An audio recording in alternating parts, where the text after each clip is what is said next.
What's going on, everybody? This is your boy Blockzilla, and you're watching Extra Butter. Today I have a special episode. It's all about Mad Max Fury Road. This is going to be one of the biggest movies of the summer, so I went to give you an all-access look into this film.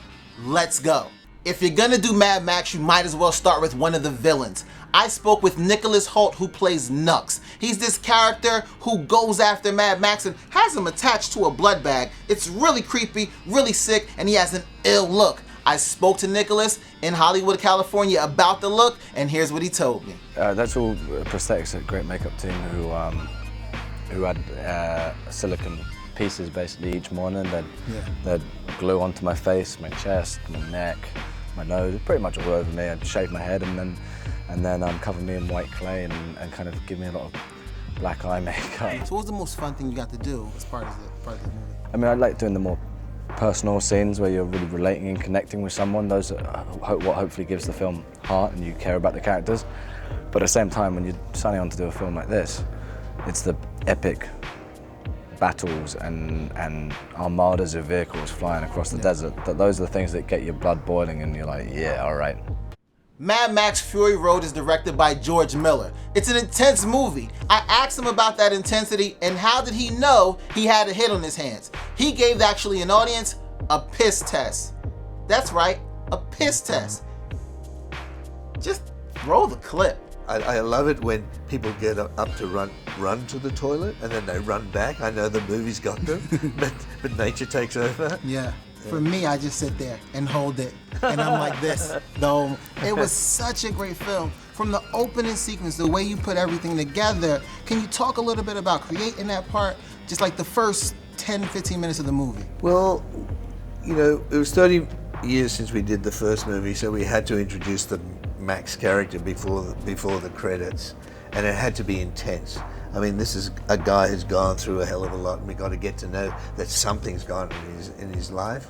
So, you know, you're pretty careful about how that stuff happens. Every detail adds to the story. What's Mad Max without the star of the movie? I spoke with Tom Hardy. You know Tom Hardy, he played Bane in The Dark Knight.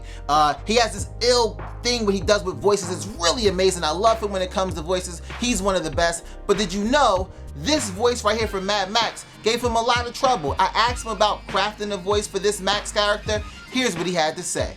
Out of all the characters you've been able to play, how difficult was it for you to create this character, working on the voice and everything else, and making it? How difficult was it for you? Actually, you know what? The voice was difficult because there was so little reason to speak. Yeah. So actually, I struggled with that, to be fair, because normally I'm not so worried about vocal landscapes at all or silhouettes, but Max doesn't seem to have one. And to find that, and funny enough, you know, because the guy hasn't spoken for so many years, and he starts to speak slowly, and then it's almost monosyllabic and Neanderthal, and animalistic use of grunts, and there's an eloquence that George wanted from him as well, that he was almost like an old, weary time traveler, kind of explorer type. The girls in the movie are Zoe Kravitz and Courtney Eaton. Here's what they had to say about basically having a crazy boyfriend, and if they had one in real life. It's really funny. You're gonna want to watch it. It's basically a crazy boyfriend film. So, you're like, I'm gonna go over there. Like, fine, follow me here. I'm gonna go back over there. Have you ladies ever had a crazy boyfriend or someone who was just a little bit too possessive? Can you share a story? I have very good relationships with women. You have a good relationship? Yeah, no psychopaths. Yeah, I mean... Any psychopaths? We're talking about kill me. No, I mean, I haven't had any. You know, if I say something, yeah, I was gonna say no after me again. And I've had a lot of good relationships. It's chill right now. It sparks it up all over. Right, exactly. It's been quite a journey, and I think when I first saw the film, I was really nervous because if it had not been worth it, it would have been a real, there'd be some heartache there. Yeah. So it's transcended what I thought even it was gonna do. So it's been amazing, and I think it's just, I would do it again. You know, I would spend another 6 months in Africa to do it. I would all the hardship worked out really beautifully. How about, what was like the most fun thing you got to do? Because you got to get to do a bunch of cool stuff, going in and out of bunkers. You load guns. So like, what was the most fun thing you got to do? I mean, we didn't have that many stunts, but I had a pretty.